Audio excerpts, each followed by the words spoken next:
daw agad. Oh! Yun na mo yung kaliwa ni Condes. Si Rocco na man. Yun, tinamaan ng sa right hook. Bilis na. Dahil sa tagumpay ni Manny Pacquiao bilang 8th Division World Champion, maraming mga Pilipino ang sumunod sa kanyang yapak. Isa na rito ang tubong luok sa Romblon na binansagang Lethal Pacquiao dahil sa lakas ng kanyang mga suntok. Siya ay si Florande Condes na may kartadang 21 na panalo, 20 dito ay tinapos niya via knockout at isang minimum weight world champion. Dahil sa kanyang mga impresibong panalo, nabigyan agad si Condes ng pinakamalaking laban sa kanyang karera, isang IBF minimum weight world championship agad sa kanyang unang pagdayo sa labas ng bansa. Lumipad ang kampo ni Condes papuntang Indonesia para harapin ang kinatatakutang IBF World Champion na si Muhammad Rahman na may kartadang 65 na panalo at 32 dito ay sa pamamagitan ng knockout, may alias na Predator at bumiktima na ng maraming mga Pinoy. Hindi ito madaling laban para kay Lethal Pacquiao dahil si Rahman ay 4 na taon ng world champion at galing sa 41 na sunod-sunod na panalo at gaganapin pa ang kanilang laban sa balwarte ni Rahman. Kaya lumabas na sobrang dihado dito ang ating pambato. Para mga boxing fans, balikan natin kung paano tinalo ni Condes ang champion na si Rahman sa harap ng mga fans nito. Rocco na man. Yun, tinamaan ng sa right hook. Bilis na. Dala ng ating Pinoy na si Condes ang record na 21 na panalo, 3 talo at 20 knockout, habang si Rahman naman ay may 61 na panalo, 3 talo at 32 knockout. Ito ay para sa depensa sa belt ni Rahman na naganap sa RCT Studio sa Jakarta, Indonesia.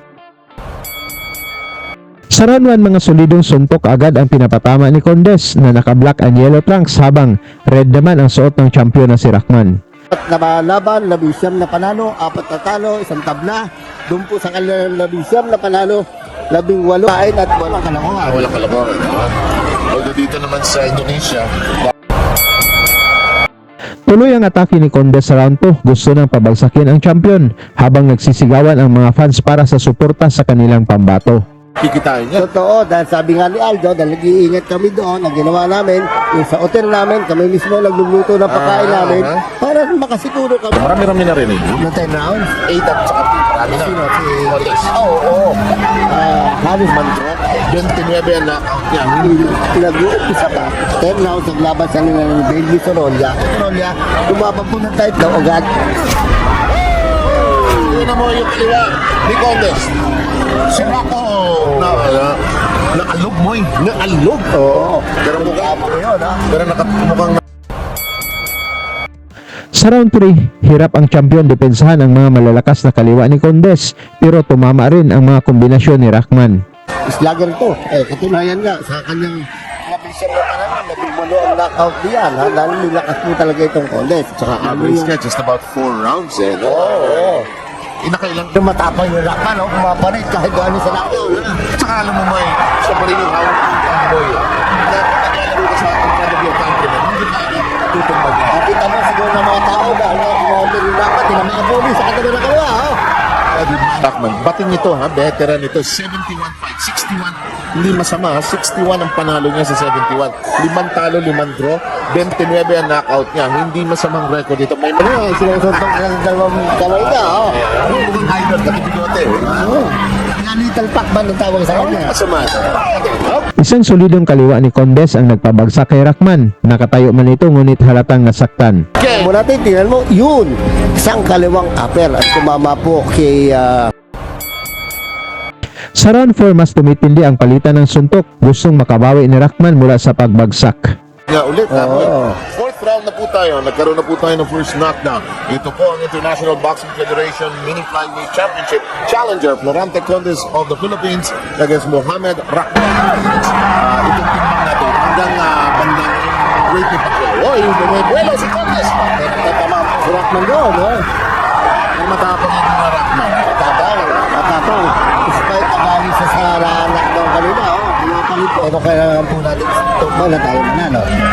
In the meantime, Condes a bit wild at this point as he's trying to set up his prey. Rahman is trying to look for Nasa ulo pa namin, isang box na tayo. Hindi ko din sa kakampo yung Rahman, matapang na din talaga.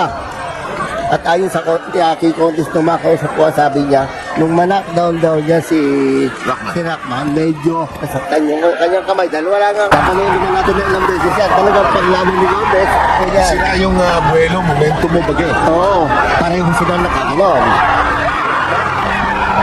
Durante Condes continue. Slow mo natin, tingnan po. Namaan po ng kaliwa doon si Rockman ni Gomez. Sa round 5 palitan ng mga malalakas na kombinasyon ang dalawang boksingero, ngunit mas malakas ang naipatama ng Pinoy. Bird Resort Corporation, hindi natin mapapanood ito. Totoo po. At kaya kami nagpapasalamat po sa mga tumutulong dahil nga po itong si Conde nakapila sa premyo. Baka makapila siya doon. Well, ang isipin po si Conde, sa katawan niya sinusuntok talaga yung champion, yung si Rockman. Pero yung Rockman maganda mag-depensa. Ay, masdan mo. Oo. Ano, 71 fights. Hindi ka magtatagal sa business na ito kung hindi ka pag-iba yung maupahan, ha? Ay, Con. Wala lang power mo. Wala power. Pero, maraming maluntok. Oh, kita mo. Oh. Kaya the issue about round 5 po tayo. So far, Durante Condes. Hindi naman napakalakas manuntok nito mga Rockman. So walang posibilidad na masira ang kamay niya. On the other hand, si Condes na malakas manuntok, meron pong disgrasya na mabali ang kamay niya. Round 5 po tayo. So far, Florante Condes scoring a knockdown in the third. Usually may referee sinusukat yan eh. Oo. May kanya-kanyang distances yan eh. Very subjective yan. Pero dapat ang referee, tama naman, hindi mo, may mga part protector na. naman, oo naman. Basta mo part protector ni Rockman mataas. Oh. The Ice Studios sa Indonesia, sa Jakarta. Sa round 6 medyo bumawi ng veteranong champion, ngunit nagpakita din ng tibay si Kabayan. Tingin ko yung 4th and 5th round, ang resibo po ay si Condes. Kaya tingin ko po, comfortably nakakalamang siya ng 3 to 4 points. Pero wala sa walang placing na sundok. And then tingin ko, nagpakatibay na katawan ng Very young fighter. In fact, that hindi pa nagka-train ito sa Las Vegas. Also, it's interesting that another Filipino champion is making waves. One fighter is going toe-to-toe at this juncture with 50 seconds remaining in round number 6. kasi si Rockman nagkakabul eh. Kaya alam Yes, niya, good point.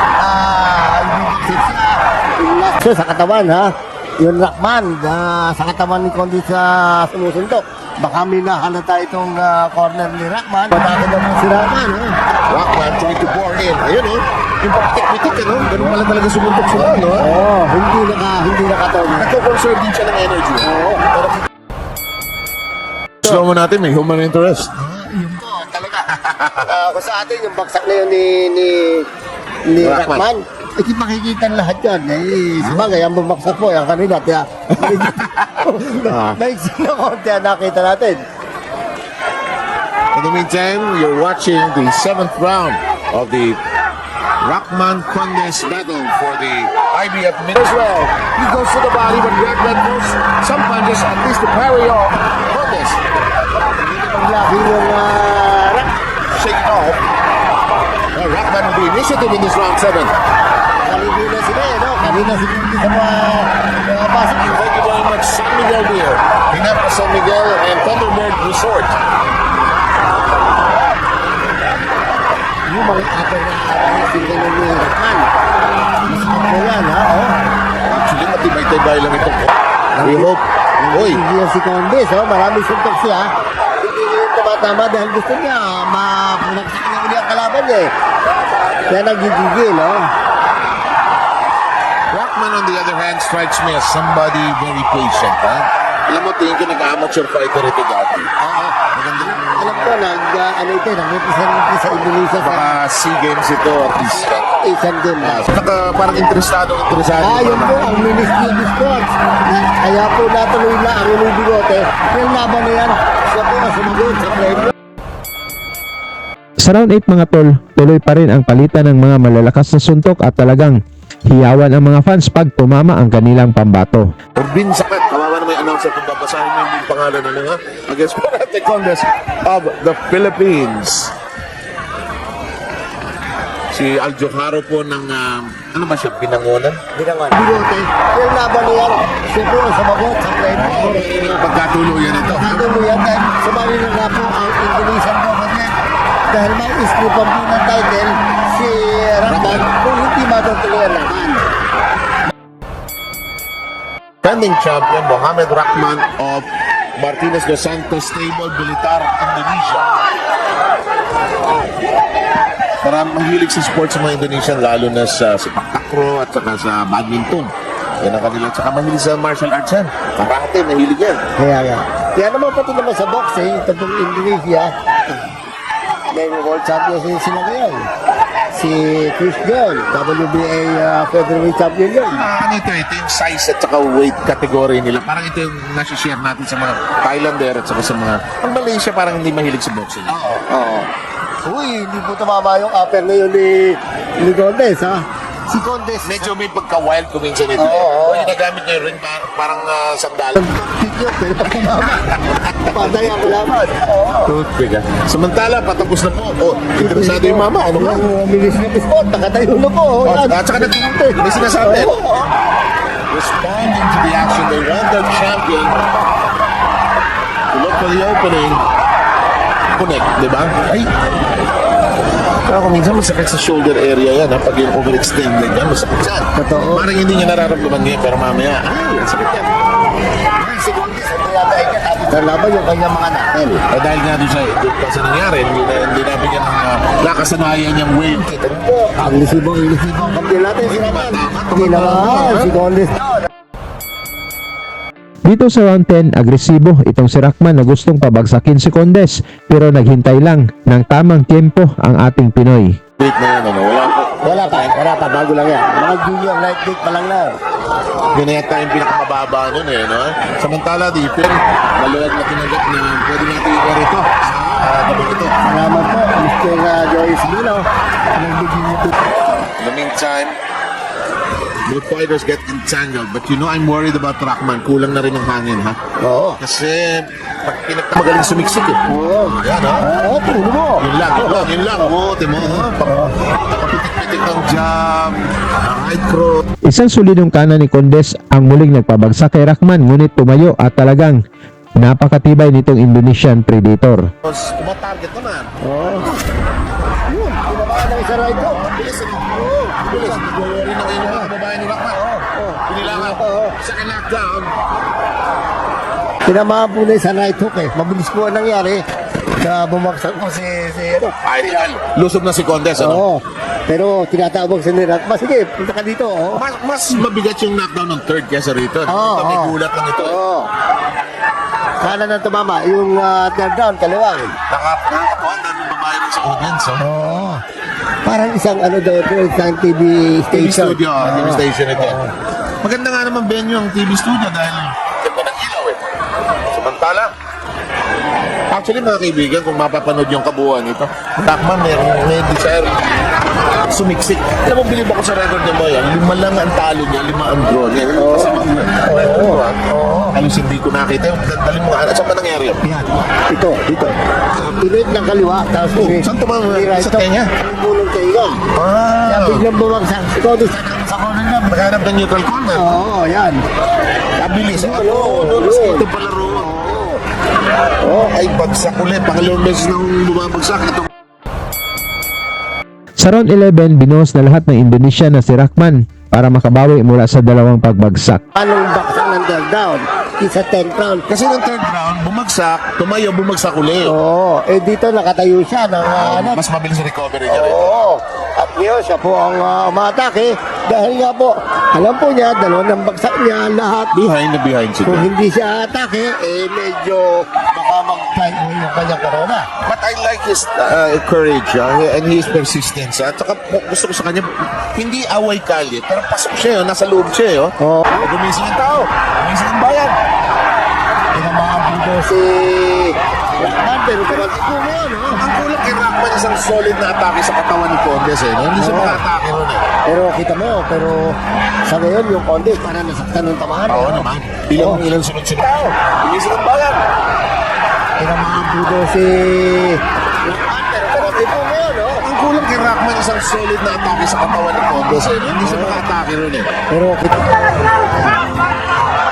Oh boy, ito yung bit of action from round 11. yun, tinamaan po na isang kaliwa. Look at that.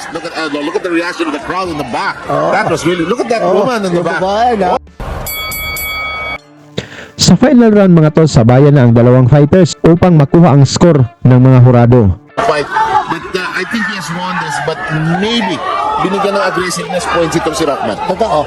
Tingin ko, close ang laban dahil nga po sa aggressiveness noong Thailander at saka yung maraming mga short punches sa katawan ng Condes.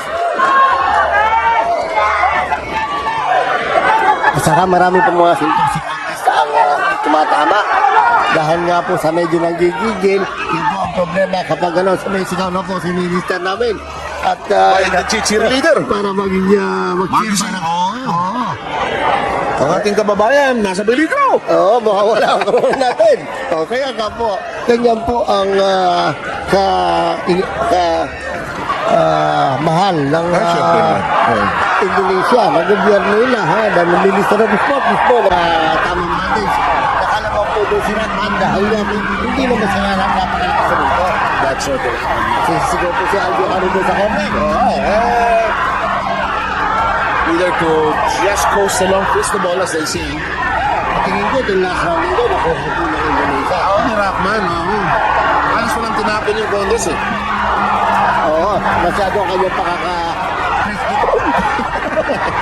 the great.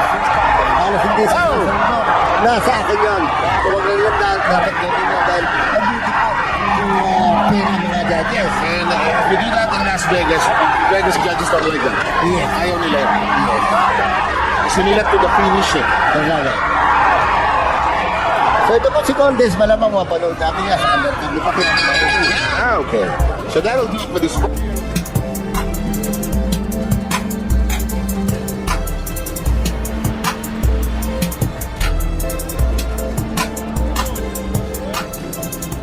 Matapos ang laban, nakuha ni Condes ang split decision na panalo at naging IBF Minimum Weight World Champion. Tungkol naman sa masabi nyo sa pinakita ni Condes, pag-usapan na lang natin yan sa baba at salamat sa inyong suporta. Yung bagal ng basa nung...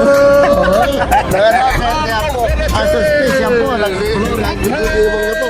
Si Aldo Haro, si Frankie Haro, si Atty. Mendoza, Condes is the new IBF Mini Flyweight Champion. Lagi niyong sundan, huwag magpapahuli. Pag-usapan ay bakbakan, balita niya at laban. Mga Pinoy na di nagpapagapi. Salamat sa mga suporta na lagi nandyan.